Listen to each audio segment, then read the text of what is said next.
conversation I was interested in. When they answered, they didn't talk about the cause. They just said, oh, because it gives me a lot of hours for minimal effort, and it looks really good on my resume.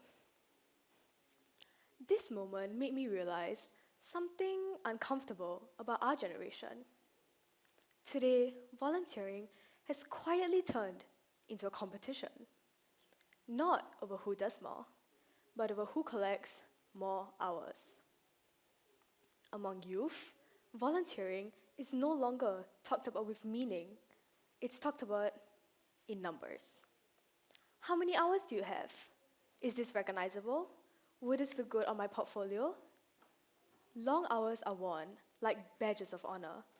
Universities mandate volunteering, parents encourage it, and slowly it becomes just another box to tick, sitting right next to grades, test scores, and awards. And somewhere along the way, the real meaning of volunteering is lost. So, how did we get here? Universities didn't introduce volunteering requirements with bad intentions. In fact, it was the opposite. They realized grades alone weren't enough. Anyone can improve grades with enough tutoring, discipline, or privilege. But grades don't measure empathy. They don't measure leadership. They don't measure if someone has the ability to work with people different from themselves.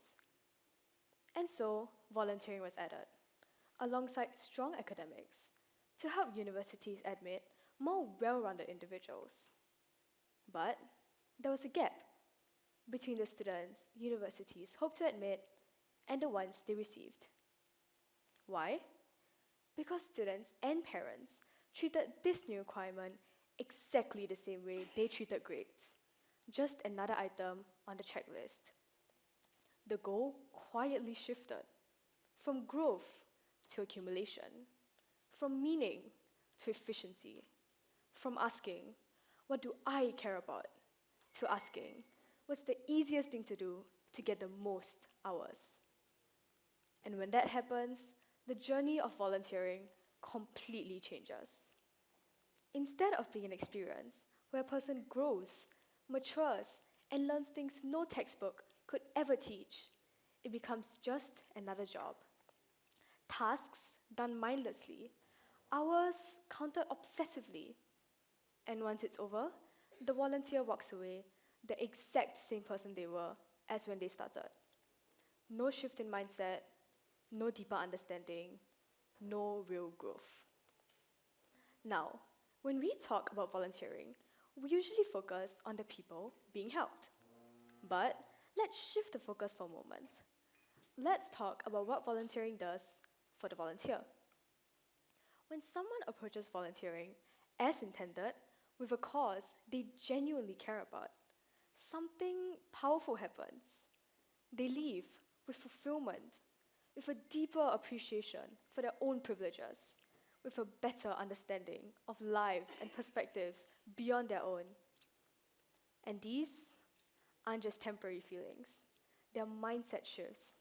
They change how we see people, responsibility, and our place in this world. And that's how volunteering creates a cycle of positive change, not just in society, but within the individual. Now, compare all that to volunteering simply for an end goal. When the end goal is ours, people naturally choose what's easiest to do, not what matters to them, but what finishes the fastest. And once it's over, there's no fulfillment, only relief that it's finally over. Some people argue, well, at least some good is being done, even if the intention isn't pure. But this argument fails to realize something critical. Quality matters. There's a real difference between someone who volunteers with care and mindfulness and someone who's just trying to leave as soon as possible. And in some settings, like working with children or vulnerable communities, the wrong attitude can do more harm than good. people can feel ignored, undervalued, or even inferior. And once again, the volunteer leaves completely unchanged, except now with the added frustration of wasted time. This mindset shift may seem small, but history tells us it's anything but. Think about people like Harriet Tubman or Florence Nightingale. What they did, in many ways, was the historical version of volunteering. Their impact can't be quantified. They weren't motivated by things like recognition, resumes, or certificates. They were driven by conviction, by empathy, and by raw moral belief. Today, we live in a world obsessed with being recognized for good deeds. Hours logged, certificates earned, and lines added to resumes. And in doing so, we miss out on the magnitude of change that only passion can create. When volunteering becomes performative, humanity's progress slows. Not because people stopped helping, but because people stopped caring deeply. And yes, this problem exists everywhere, especially in today's modern world where academic competition is intense and the pressure to stand out is constant. In such environments, volunteering is often framed as strategy, not service. But what can we as students do? We need time. Time to explore, time to fail, time to discover what we truly care about. And when volunteering stops feeling like stolen time, deeper connections form. Passion replaces obligation. Purpose replaces pressure. So now, I want all of you to do something simple. Close your eyes.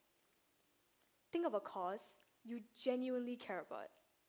Not one that looks the most impressive. Not one that earns the most recognition. But one that matters to you. Imagine what the world would look like if more people volunteered from that place. Not obligation, but conviction. That's the type of change no checklist can measure, and every single one of us can start today. Thank you.